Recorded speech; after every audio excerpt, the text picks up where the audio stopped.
As Morgan mentioned, my name is Jordan Smith, professor at Utah State University, where I run the Institute of Outdoor Recreation and Tourism. I'm going to get a chance to share some research that we've completed over the past several years and have now just been getting the opportunity to share in a variety of different venues, presentations like this one, as well as a few academic publications that we have out. This is work that was completed in collaboration with the Park Service, as well as a lot of other collaborators, some of whom are listed there. So you probably all had this experience where you're visiting a park or a protected area, and you started your journey maybe on the Wasatch Front. Now you're on some long, dusty dirt road in the middle of night, nothing illuminating anything around you aside your headlights, shining the road ahead, the sagebrush on either side of the road, and then all of a sudden you get to the point of where you're going to camp for the night or where you're going to stay. You turn off your car, turn off the headlights, get out, and all of a sudden look up and realize, my gosh, there's a countless number of stars above my head. I'm just on this small floating rock, floating through the universe, just a small infinitesimal part of this entire universe. This might inspire a feeling of awe within you. It's truly a unique experience that our parks and public lands are now offering. It's an experience that you don't get if you live in the Wasatch Front or if you live in an urbanized area. It's an experience that's rapidly diminishing in the opportunity to actually experience it. And therefore, it's an experience that we now have an opportunity to conserve and steward as managers of public lands, as scientists who work to provide the unique and outstanding values that our public lands offer. So, unfortunately, until recently, we didn't realize the importance of naturally dark night skies and the outdoor recreation opportunities they offer, these outstanding experiences for awe and transformation that they do offer to visitors. But as I mentioned, they're becoming rapidly diminishing in their ability to actually experience those types of feelings, those types of experiences on our parks and public lands. Some recent citizen science work that's been global in scope has estimated that our ability to see stars at night has dwindled by roughly 10% every decade over the past 3 decades. And that's largely driven by the growth of urban areas and the growth of artificial light at night, which is causing light pollution and a reduction in our ability to look up and see our night sky. But we are in a good position here in the rural West, here in the Colorado Plateau or in the Great Basin, 2 areas where my institute runs programs to advocate for the conservation of dark skies, because we have some of the most naturally dark skies in the lower 48. Here you can see on this map the artificial light at night that's emitted from our urban areas, most of which are in the East Coast, extending across the western US. But you see that some of the darkest places within the lower 48 are in the Colorado Plateau and the Basement Range, where most of our parks and public lands are located as well. So an excellent opportunity to steward these lands for the unique opportunities that they provide to view the night skies. So in this study, we set out with 3 broad research questions. The first of which was to understand what a night sky recreationist is. As I mentioned, as public land managers and social scientists, we haven't really started to dig too deeply into night sky recreationists as a unique type of recreationist until recently, until we started to realize that the value and unique experiences that night skies offer. The second question is, do they have unique travel and spending patterns?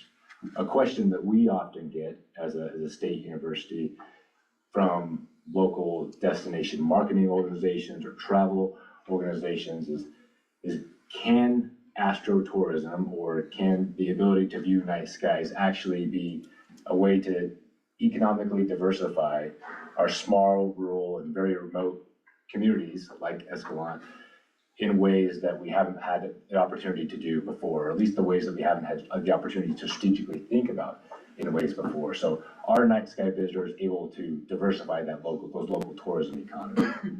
That's a critical question that we often get from those DMOs and those interested in the economies of places like this. And the last is, how do they actually want night skies managed? We don't know much about what visitors want when they get to a setting for their experiences at night. We know a lot about how to preserve wilderness characteristics to provide certain types of recreation experiences during the day. They're only starting to scratch the surface on how people want parks managed at night. So this was a regional survey. We focused on a national monument and multiple national and state parks within Utah. It was a visitor intercept survey. We surveyed visitors at the post-dusk hours, so we were intercepting individuals at campsites or scenic overlooks, or scenic uplooks, I guess you might call them, when it comes to night sky viewing. We were at Natural Bridges National Monument, 4 national parks within Utah, the closest of which to here was Bryce Canyon, which hosts quite a few star parties and night sky events throughout the year, as well as 4 state parks. The closest of one to here was Fremont Indian State Park. All of these parks were selectively chosen because they had been designated as international dark sky certified parks or places. That international dark sky certification requires that those parks set in place mandates or management plans to preserve the quality of night skies within them.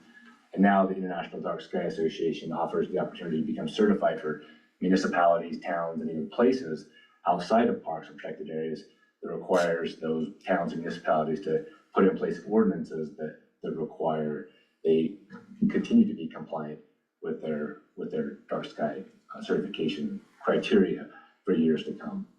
We had 69 sampling nights, so those post-dusk periods. We intercepted 634 complete responses, which is an 82% response rate, which is pretty good when you're intercepting people right before they're about to go to bed and they're wondering why somebody's walking up to their campsite asking them to take a survey on an iPad.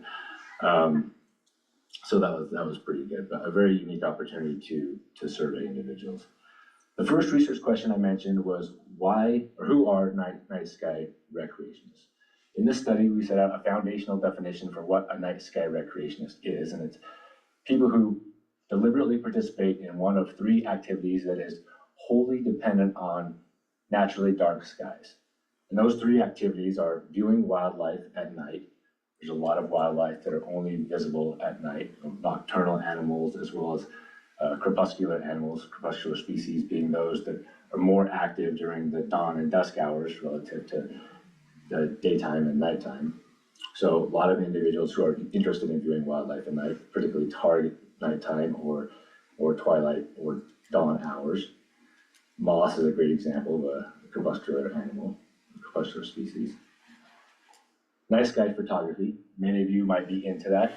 If you know how to take really good night sky photography, your skills are far beyond mine. Every time we have the opportunity to view the northern lights within Utah, I go out and try to take a picture, and it's amazingly disappointing compared to the pictures I see on social media or the pictures I see on the news. I'm like, it's not green, it's not pink. But apparently, night sky photographers can actually get those images. And of course, astronomy. The third activity that is wholly dependent upon the ability to see our stars at night. You'll notice that it includes other activities that include night skies incidentally, but are not wholly dependent upon them. This includes camping as well as any other activities that happen within parks and protected areas at night. So, how many people that visit our parks and public lands actually participate in these night sky dependent outdoor recreation activities? Of those 3 that I mentioned, across the board, 62% of our visitors to our parks and public lands participated in any one of those specific activities. This chart shows it broken out with each of those activities highlighted in orange. 56% of our park visitors participate in night sky viewing / astronomy. 15% participate in night sky photography, and 14% participate in wildlife observation at night. And you can put that in reference to some of the other activities that we often ask about. Developed camping, which was up there around 80%. Wildlife observations during the day is around 50%. Mountain biking around 18%, and backcountry camping, which is around 12%. So by and large, these numbers for night sky dependent outdoor recreation are in the mix with other activities that are often thought about as being the primary sources of visiting our parks or public lands.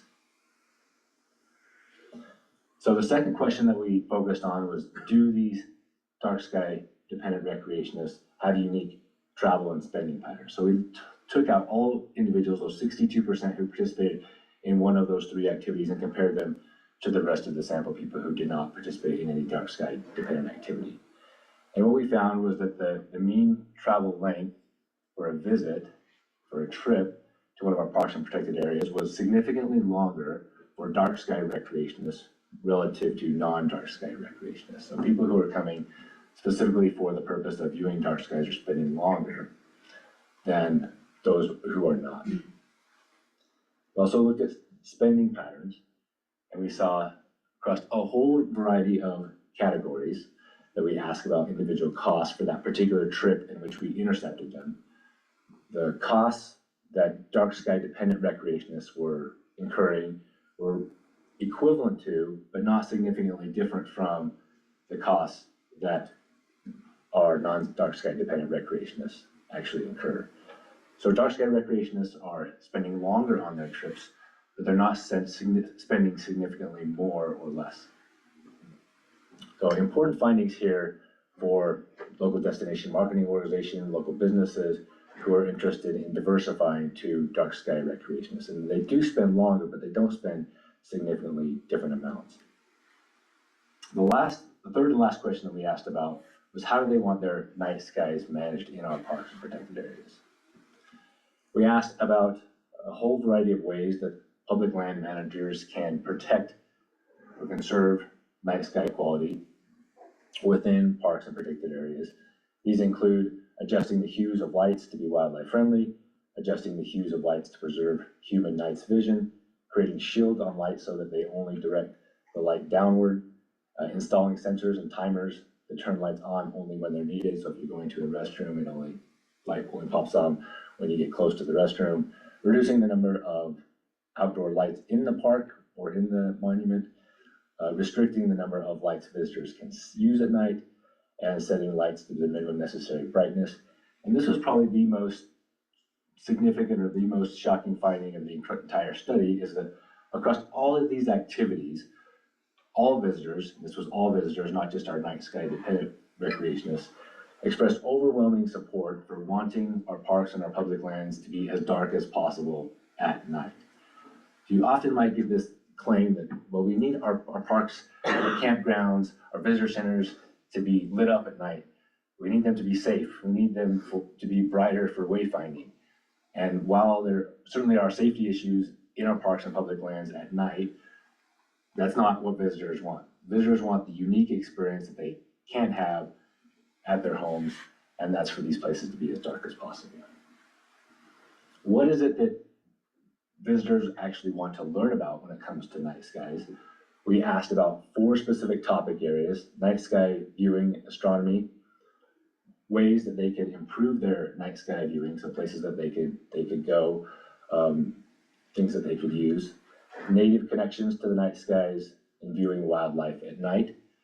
You'll see those are listed in order of importance based upon the survey data. So night sky viewing, astronomy was the most preferred or the most important topic that people wanted to learn about, followed by ways of improving their night sky viewing, native connections to the night skies, and viewing wildlife at night. For each of those topic areas, we asked about how they would want to learn about night skies. And across the board, we saw ranger-led programs were the most preferred, followed by smartphone applications, interpretive displays, and programs organized by local clubs or nonprofits. So visitors want that in-person experience and having rangers show them opportunities to view night skies. So applying these findings to the monument, what can we actually learn from this data across the entire state? First, there's thoughtful development of educational and interpretive programs focused on night skies can greatly enhance visitor experiences. 62% of visitors to our parks and protected areas within Utah, or at least within this sample, participate in night sky dependent recreation. But I would almost be certain that 62% of our interpretive displays don't mention something about the value of that particular natural or scientific resource at night. Simple yet impactful actions such as installing directional shields at light and minimizing unnecessary lighting can align with visitor preferences in protecting that area's natural character. A lot of our national parks, national monuments are already well ahead of this game. Some of our state parks that are considering designation can have a lot to learn here. Other key takeaways: there's an opportunity to expand ranger-led night sky interpretive programs tailored specifically to astronomy, storytelling, and viewing wildlife at night, and developing digital tools such as smartphone applications to enhance visitor experiences before and during their visits is a need that we identified. And finally, improving visitor awareness of dark sky certification through increased outreach and marketing is something that could be explored. So we do have a full report that's up on the Park Service's website. It's also on our website at Utah State University. If you do have any questions, I would be happy to take them now or later via email. So thank you.